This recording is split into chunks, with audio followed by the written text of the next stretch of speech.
Welcome to the Texas News Podcast, where we dive into all things Texas politics and the future of independence in the great state of Texas.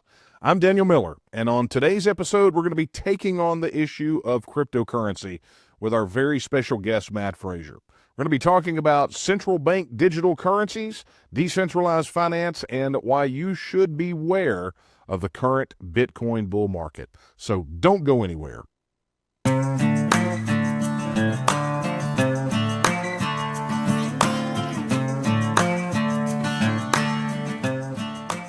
All right, friends. Well, it is great to be back, and we're going to be taking on really, to me, a pretty interesting topic. I have made mention in the past that currency, monetary issues are not my forte.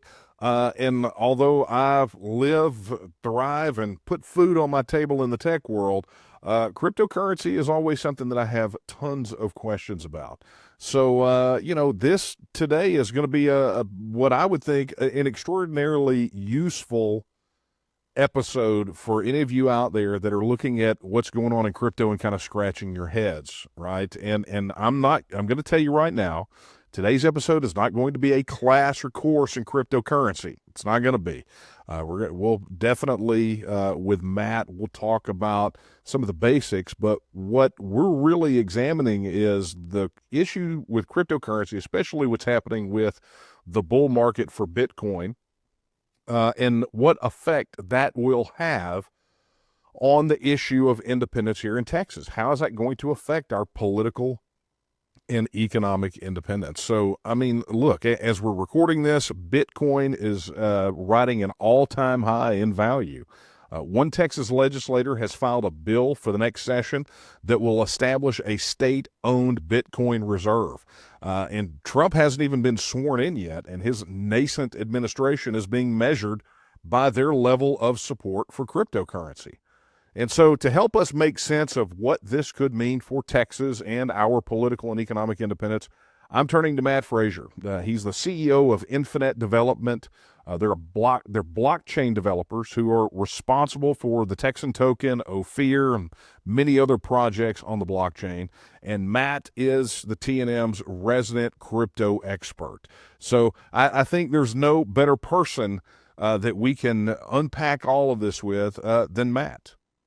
All right, Matt. Hey, welcome so much to the podcast. It's great to have you, and I'm very excited about our conversation today because as we're recording this, I think I saw a Bitcoin hit $107,000. I mean, it's everybody is once again getting crypto fever. But I think a lot of people can't really get their heads around this. And I get to thinking, who do I know that knows more about crypto and the blockchain? And boom, shakalaka, you're it, buddy. So first off, why don't you, and I've already introduced you. I've pumped you up, but I'm going to give you a chance to peacock. Why don't you tell everyone a little bit about, your background with crypto and with the blockchain? Sure. And I came to the blockchain in a different way than most people. I was in the nonprofit fundraising world for 22 years. And so my whole career has been helping nonprofit organizations use technology to raise money. And so back in the .com era, I was helping people with kind of the marketing side of things, and really focused on the narratives that drive people to give. And I built a company in Dallas over that 10-year period. And then really the blockchain, I started hearing about it. I had two brothers that were really into tech.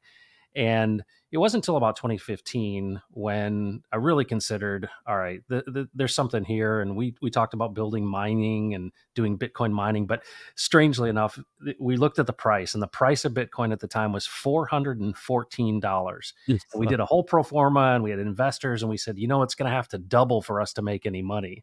And, obviously not very, have a long view of this thing. And that was right when Ethereum was launching.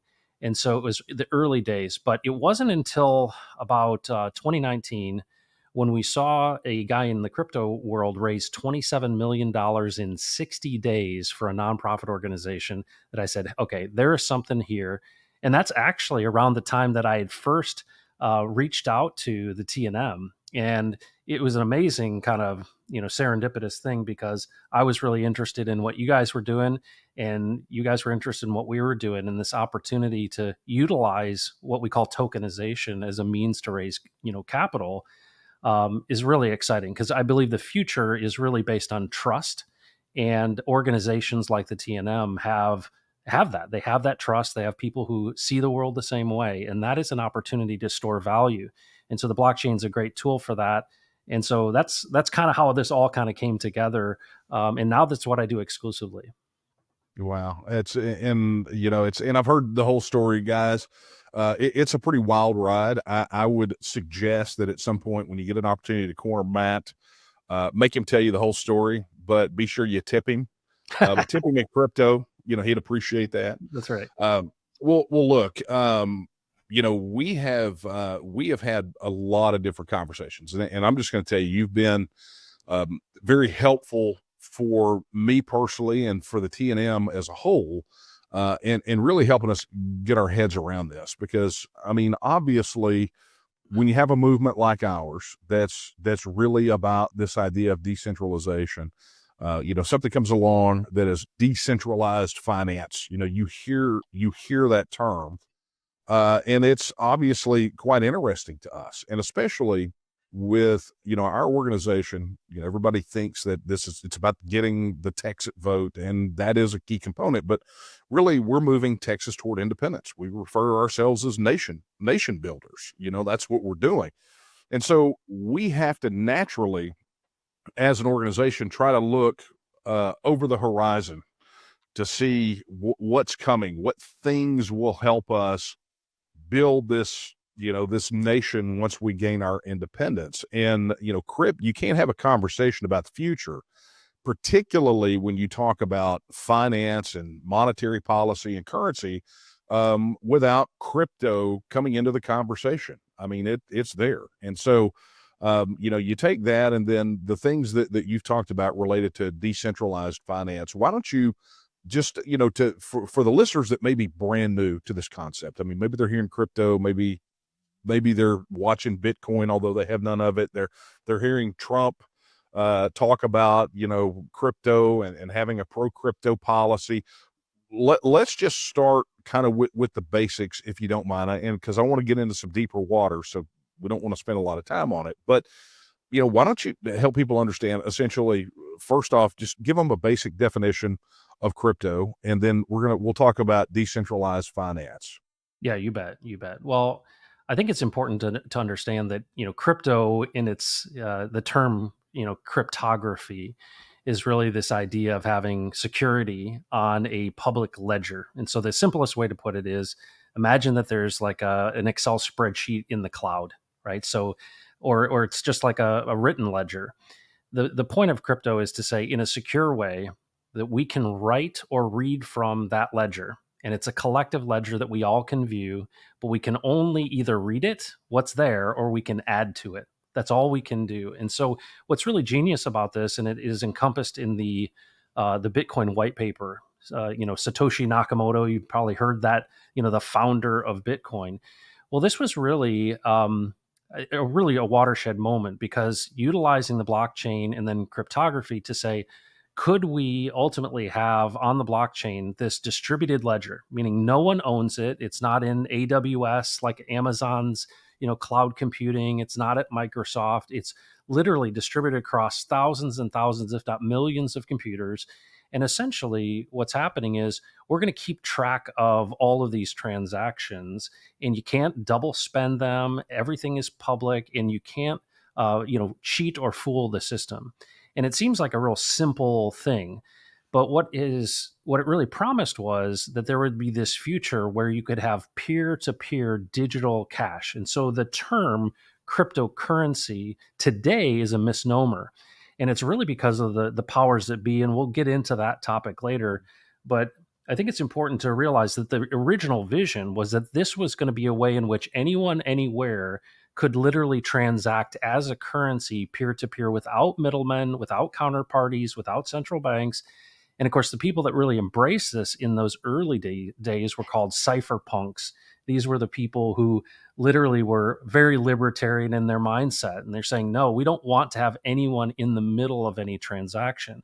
And of course, as things, progressed, it was, really for a really nerdy group of people at the very beginning. And we hear stories about people being able to double click an exe file on their computer and mine with a GPU and literally get Bitcoin.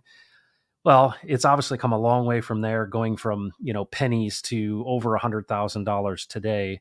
But I think the most important thing to note about cryptocurrency in general is that even though the inspiration of the Bitcoin white paper is, it's the basis. Really, what's happened since then is in the kind of the typical zeitgeist right now, people think that crypto is this guy FTX, right? Sam Bankman-Fried, who basically was a fraudster, or they think that it's Coinbase.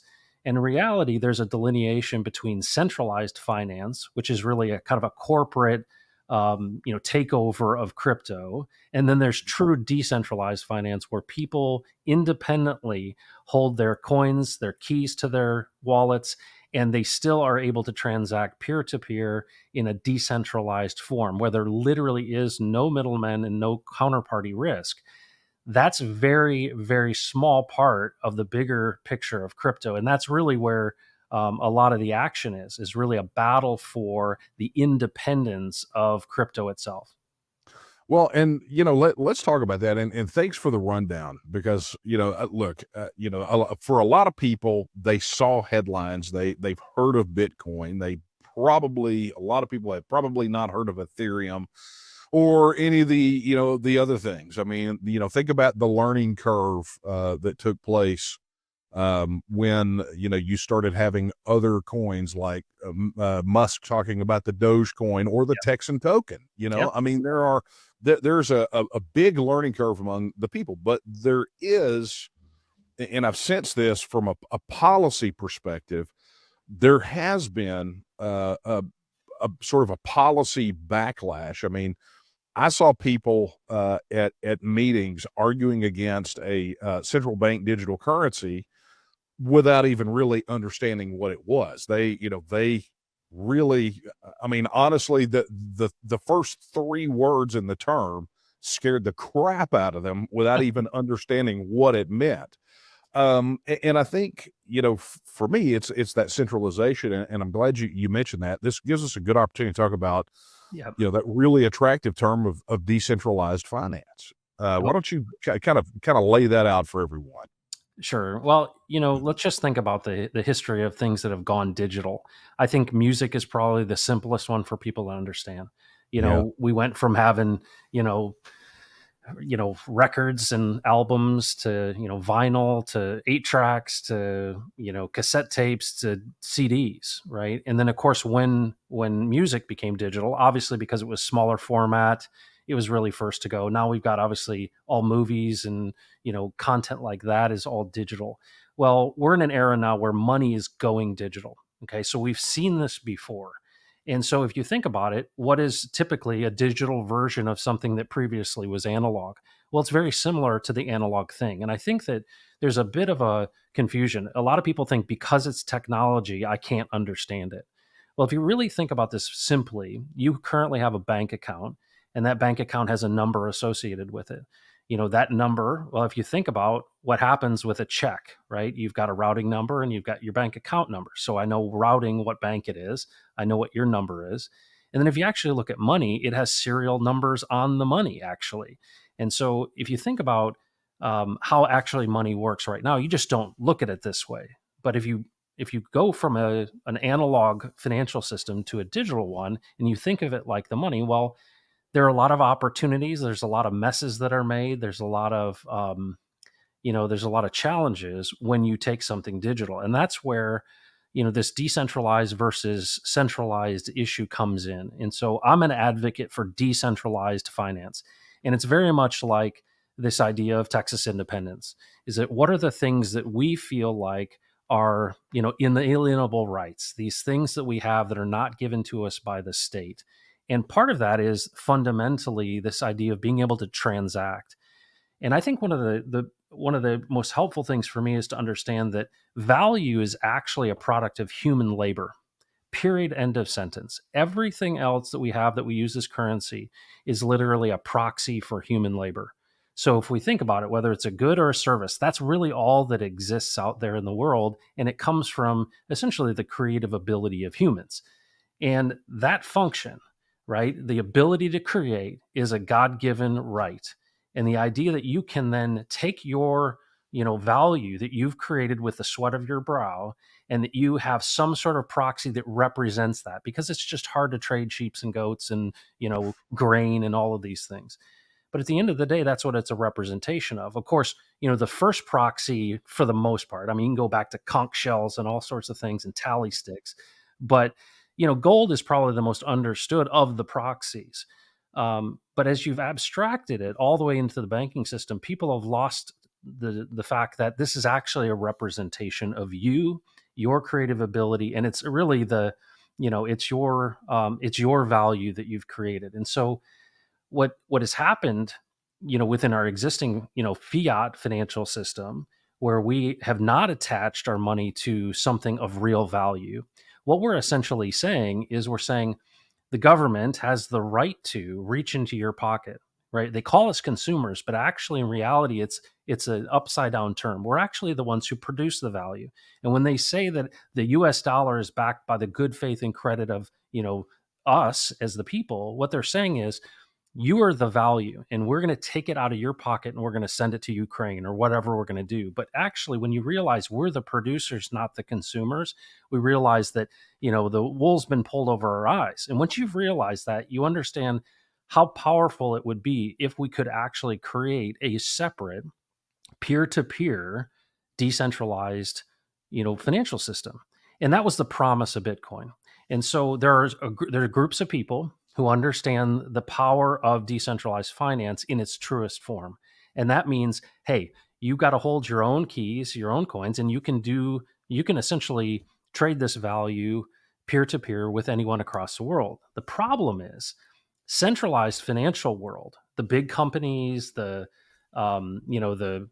hedge fund backed groups, the centralized groups like Coinbase or Binance or FTX fell into some of this category as well, is essentially they've captured a portion of the market. And so what's happened is we went from this idea of, hey, let's just do transactions with digital cash, now to the point where it's kind of digital gold. But the problem is, in order to mine that digital gold, there's basically a handful of companies that control the mining hardware. There's a handful of big players now that hold all the Bitcoin. And the problem is we've had to sacrifice Bitcoin on the altar of decentralization. And it's really not decentralized anymore. It's held in the hands of power brokers like, if you look at MicroStrategies and Michael Saylor, if you look at the Bitcoin ETF, you look at BlackRock, and then now governments are coming into this. Now, if you're a holder of Bitcoin, that's great because the price goes up. The problem is this is a public ledger and people can track and trace everything that you're doing. And if you don't think that the US government and intel agencies don't understand what people are doing with their Bitcoin, you are sadly mistaken. And so there's this growing desire, and I think fear in some people, to say, is there really going to be an alternative financial system? Because if you think it's bad right now, what's happening with kind of regulatory capture and bureaucratic rules and tracking and tracing, just get ready for the digital version of money, because it'll Yeah. all be trackable and traceable. But I feel like we're in this really interesting moment right now where we have the ability to define a future for ourselves. Like, if we want to have a decentralized alternative system, we can, but the door is closing very quickly. Yeah, and look, that's great. And look, this is what I equate it to, right? People, imagine that tomorrow the United States federal government came out and said, here's the deal. We're all going, everyone now will use official United States federal government email accounts that run through our servers that, we'll be able to look in anytime we feel like we want to. Imagine what the backlash would be. Well, that's no different than, say, the situation we have right now, where you have your big providers like Microsoft and Google for your email, but are perfectly willing to violate your privacy just with a simple request from the federal government, turn over everything you've done. So you've gotten rid of your ability to have, essentially against the Fourth Amendment by letting the federal government proxy that out. They're letting the corporations do the work for them. And that's what I see what you're saying is everyone's afraid of central bank digital currency because they don't want to be stamped, tracked, traced, indexed, filed. Sorry, I think I just quoted a line from that TV show, The Prisoner. Uh, but they don't want that. But yet, when you have these big players that are working hand in hand under government contracts, we saw this with social media companies, Yep. right? If they're taking a single dollar from the federal government whatsoever, they are on the hook for such, for pretty much anything that they want, including censorship. Well, now get ready to start looking at transactional, monetary transaction censorship, right? You want to talk about this idea where the federal government is in your pocket all the doggone time. We're at a pretty big risk here, especially while everybody is celebrating the Bitcoin bull, uh, but not realizing that Bitcoin is in the hands of players that are working hand in hand with the federal government. Oh yeah. Oh yeah. And if you think back into history, you've heard of the creation of the Federal Reserve in Jekyll Island, and they were called the First Name Club. Why? Because they didn't want to share who was there, right? Didn't want to have last names.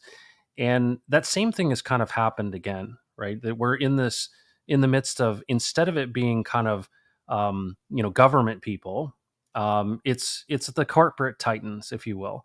And so whenever you have a big shift in a system, you have people that are going to be opportunists.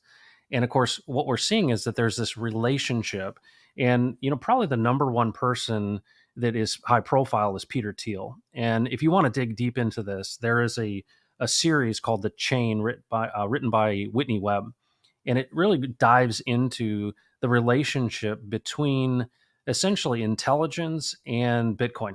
And it's the creation of, and I don't know if years ago, Facebook was talking about doing a token called Libra or Libre. No, And the origin of that and the people that were involved with that, because the regulators said no, was kind of the beginning of this intelligence integration with Bitcoin. And so what I think is what is the good news here is that Bitcoin has essentially already been captured. Ethereum, I would say, has been as well. But if you look into kind of the world of alternative currencies, because the technology moves so quickly, the ability for essentially truly decentralized blockchains to be set up, that there still is an opportunity to have something that is alternative. But the problem is, it's really, I believe that the case really is all about the US dollar backed stablecoins. We've heard of the BRICS countries, growing in the number of countries that have signed on, and we see, oh, there's going to be this alternative to SWIFT, and there's going to be, BRICS versus the US dollar. Well, with crypto, it's really a unique opportunity to increase or maintain US dollar hegemony in the world because of the fact that essentially the biggest players, USDC, which is Circle, is here in the United States, and that's a derivative of Coinbase.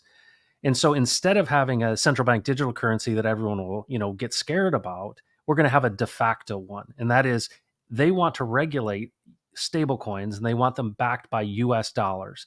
So that maintains this US dollar hegemony and maintains it as the world's reserve currency. And so right now in crypto, the battle is over the stable coin. And the reason is, if you think about it, a point of sale, if you're a business owner, nobody wants to accept a volatile asset to get paid for. Let's say you're selling a car and you're willing to accept crypto. You don't want to accept something that could go down 30% in an hour.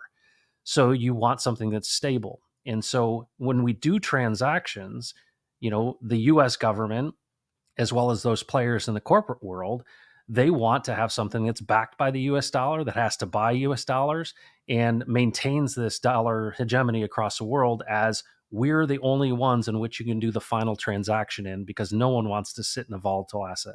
And so the real battle in all of this has been for what currency is going to be backing the central bank digital currencies. And that's clearly the MO. And that doesn't even touch on the issue of tracking and tracing that is, certainly the capability currently. And so that's the challenge is they don't want any decentralized um, stablecoins. And that's a huge threat to this whole system. And so we could go into a rabbit hole there, but that's the core case. Well, look, I will say that, and I'm perfectly fine want to go if you want to go down that rabbit hole, because as when we get ready to wrap this up, we're going to talk about what people should be doing. Yeah. But I want to I want to challenge people to look at it this way. Back in the 90s, I became aware of the Ithaca Hour. Are you familiar? Yeah, No. I mean, the city of Ithaca, New York, set up its own currency, or the Oh, okay. people did, not the Yeah. government, but they set up their own paper currency called the Ithaca Hour, and literally it was 1 hour for one Ithaca hour. That's how they did it. And if you did an hour of work, you could be paid in these Ithaca hours if you agreed to accept it. And then businesses began to sign on to accept it as well. And so it was a sort of a completely parallel situation where you had the ability for people to conduct transactions between one another. You had, I believe there was the gold backs. I don't know if you are familiar with that whole issue. And I'm not talking about the modern one. There was another situation back in the 1990s where someone tried to set up their own paper currency exchangeable for gold, and the feds came in and absolutely obliterated those guys. There is definitely, from an independent standpoint, especially when you're talking like what our mission is here in the TNM and what our principles are. We want to be able to transact business with one another, and not have to be beholden to the federal government. Nobody wants to be under the thumb of the federal government, and that's whether you're a state, right? Where we're talking about Texas as a whole wanting to be independent, or as individuals. I mean, anyone who filed their taxes this last year will know what a pain in the butt it was to have to deal with that whole $600 transaction limit online, right? So I mean, it's a bit of a mess. But Matt, I really want to tuck into this a little bit more, because if we're talking about this conscious effort, or maybe unconscious by some people, to really kind of get a stranglehold on this issue. If we're talking about, USDC, or talking about, really taking Bitcoin, and we had, I think, Giovanni Capriglione, state rep here, just filed a bill for this next session to set up a Texas Bitcoin reserve. What are we seeing from your viewpoint on the policy side? Are we seeing are we seeing these politicians? I'm not going to call them statesmen. I'm not going to call them electeds, because we know some of them are selecteds. But are you seeing these people rushing headlong with eyes wide open, knowing that it's a means of control? Or are they just like a bunch of bandwagon people? This is popular to talk about. Seems to be where things are going. And so I want a piece of that action too. Yeah, I think it might be some of that.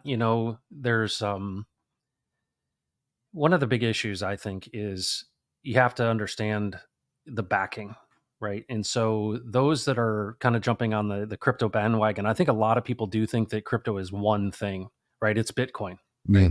Mm. And it's not one thing. It is really two big camps. There's a decentralized and then there's a centralized camp. In order to do anything in crypto these days, you pretty much have to have a full KYC, know your customer. You have to be exposed to, obviously, banking. You have to connect your bank account to something like Coinbase. But I think the exciting part of this is that in the future, there's going to be a moment. It'll be a watershed moment when, either Amazon or Walmart.com or one of the biggest players in retail decides to accept a dollar-backed stablecoin. Okay, so there's going to be that moment, and you will know that's the big moment. And we're getting closer and closer to that. PayPal, about a year and a half ago, came out with a PYUSD, which is a dollar-backed stablecoin. They utilized Paxos to do that, and that means about 600 million users. And a lot of retailers could essentially accept PYUSD as a a form of payment. But this future that we're going to, where you don't have to use a U.S. currency, if you will, you don't. Obviously, we get away from cash. Well, that's been happening for quite a long time. A lot of people using debit cards and credit cards and those type of things. But I think what it comes down to, and this is where your policy question I think is important to note, is you've got to stop for a second and say, what is it really truly backed by? So, if you abstract a layer, you think, well, what's the US dollar backed by? Well, we said again, the good faith and credit. Well, what is that? That's you. Basically, they're willing to reach into your pocket and take from you because it's not backed by something that has a finite or a limited supply. They're changing a database record and they're printing 13 trillion more dollars. This is an untenable path for us. I think for Texas, and I think for those that, if I was advising someone within the Texas legislature to think about currency, especially as it relates to independence, is to understand what actually does your nation have of value. And so we're seeing a huge shift towards real world assets. And so if you look at people like BlackRock and those folks, that's the battle now for tokenization of real world assets. Well, what does Texas have? Well, we've got oil and gas. We've got food products. We've got all kinds of things of value. We've got mining assets. We've got land. We've got cattle. We've got all sorts of things. And if you think about, if I was looking at this rather than jumping onto a Bitcoin bandwagon, because it is good. I mean, we're going to see, a continuous increase in the Bitcoin value. Um, but I think when it comes to independence, we need to think in terms of what is actually the real value that our nation holds, and those would be real world assets that actually have the ability to be essentially tokenized and backing.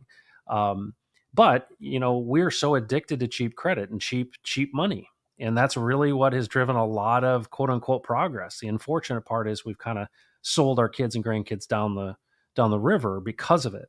But that's an addiction that we have, and in order to get off of that, it's going to take some real leadership.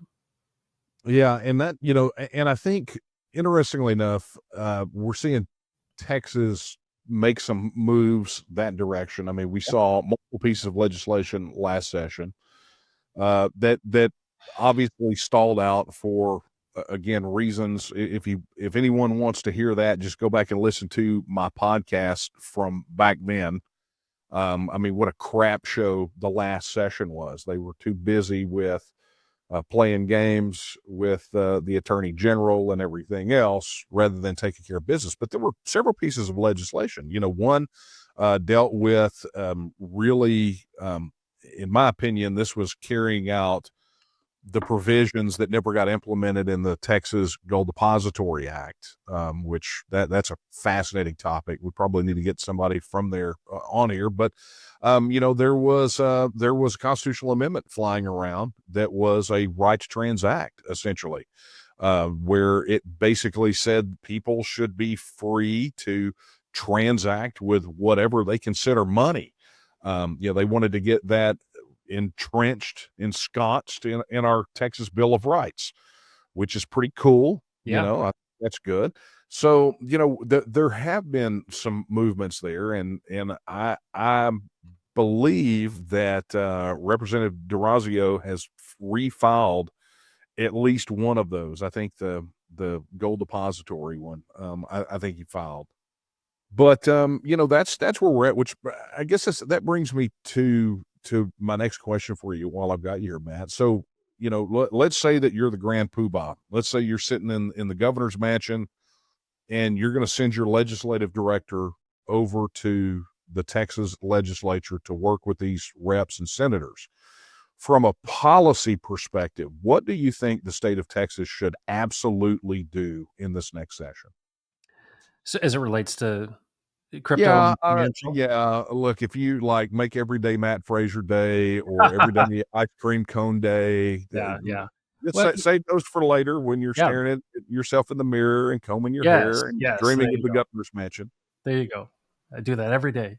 Um, what's interesting is I would look at metals. I think metals are something to consider. You mentioned the bills that have been proposed. I know there was a gold and silver as legal tender.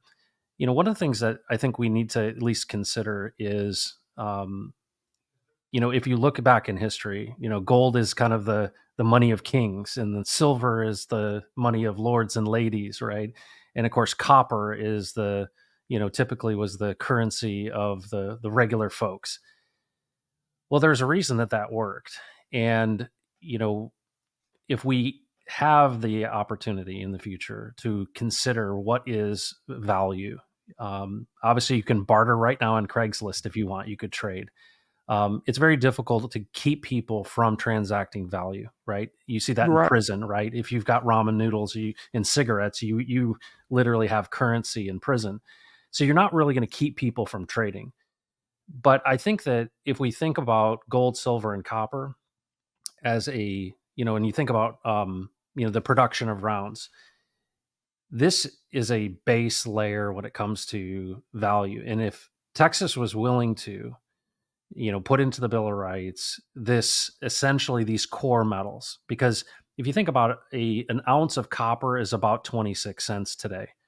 And so that's actually a really good denomination, right? Silver, you're up to, silver is going to be $24, $25 per ounce. So you have to have denominations of this. But if you considered the actual base metals, it's very, very inexpensive to be able to test those things these days in pretty sophisticated ways. Is that we could literally go back to a system, or at least give people the opportunity that you wouldn't have to have something that is specifically minted. You just have to have that weight of gold, silver, or copper, and you could have an entire, you could have a entire financial system that has literally no tracking and tracing. And I think there's a desire for that. Even though we don't, I don't have a record player anymore, there are people that are still, pressing vinyl. And so it's, that's something that I think is important for us to maintain when we do go this distance into, digital currencies and those type of things. But, those are the core things I would think of. And then ultimately, real world assets is I would look at, um, those that are in Texas, those that do hold those resources. Is there's some really creative opportunities when we do have an opportunity to reboot the system and think about it anew.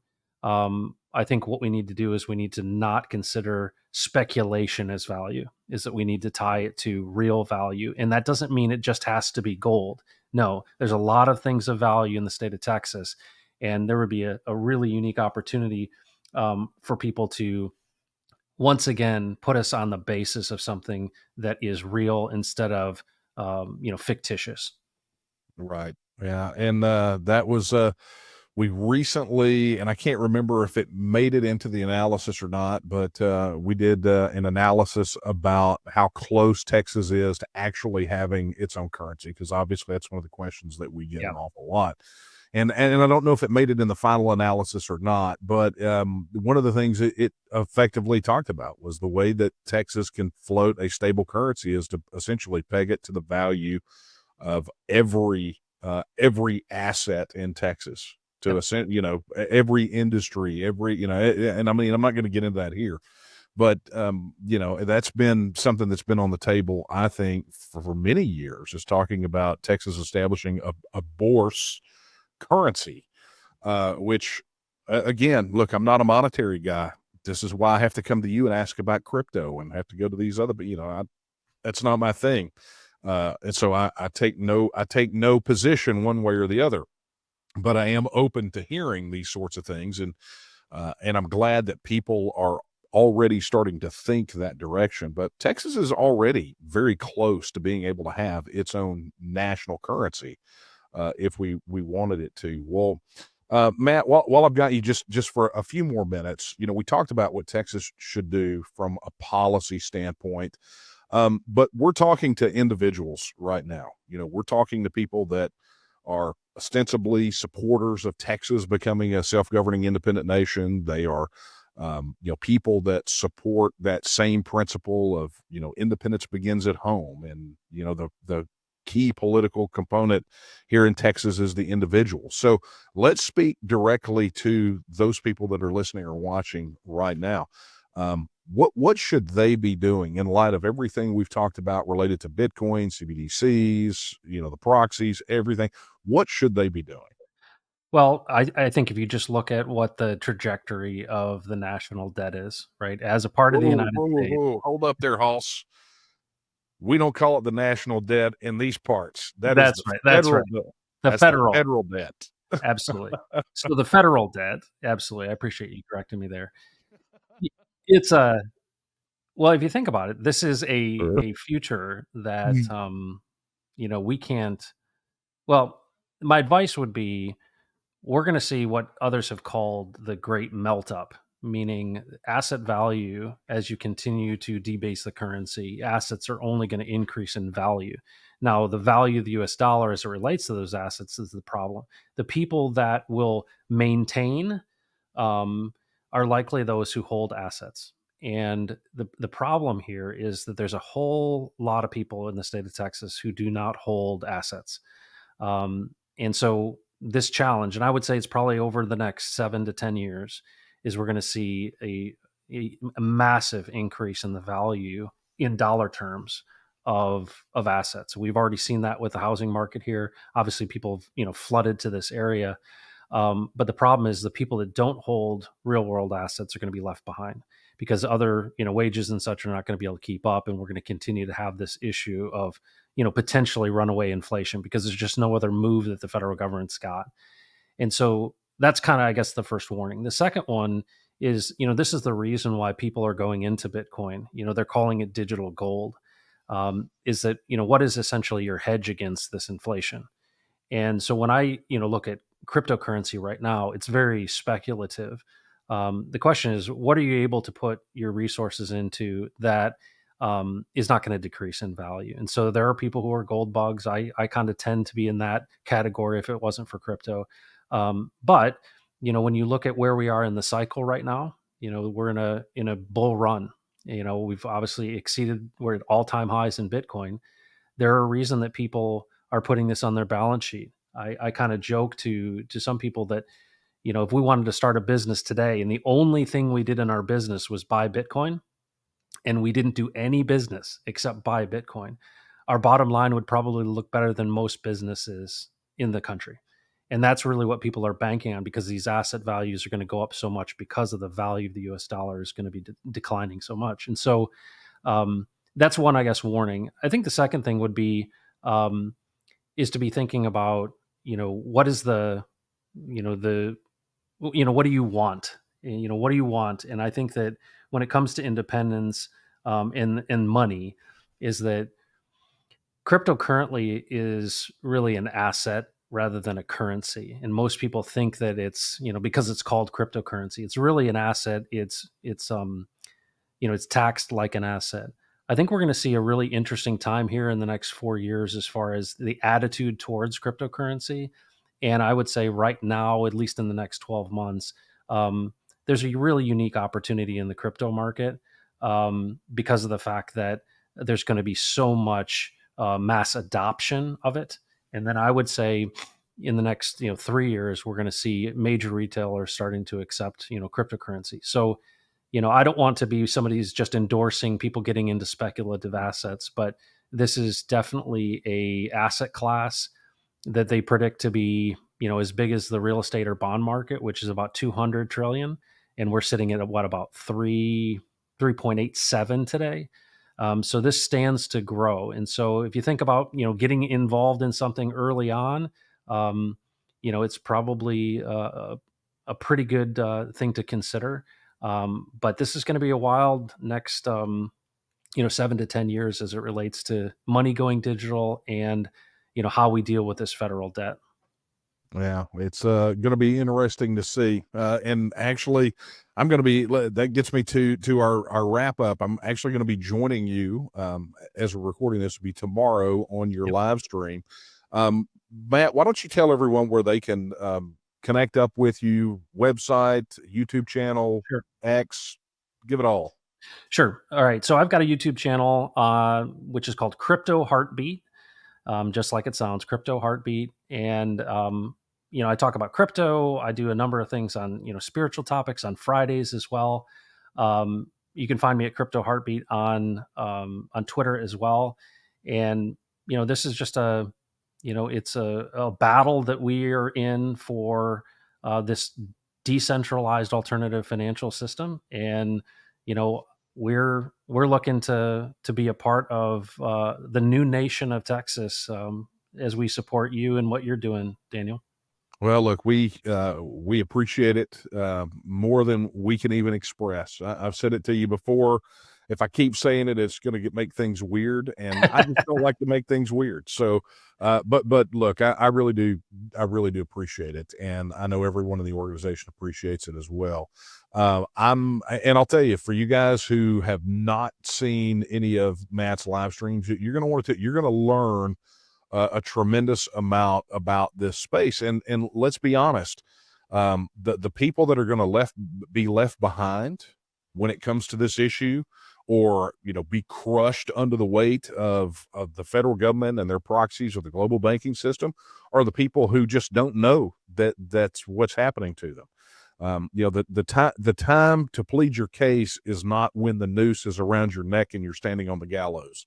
You deal with those issues beforehand. So, Matt, I just got to tell you, thank you so much for joining me on the podcast. This has been fascinating to me.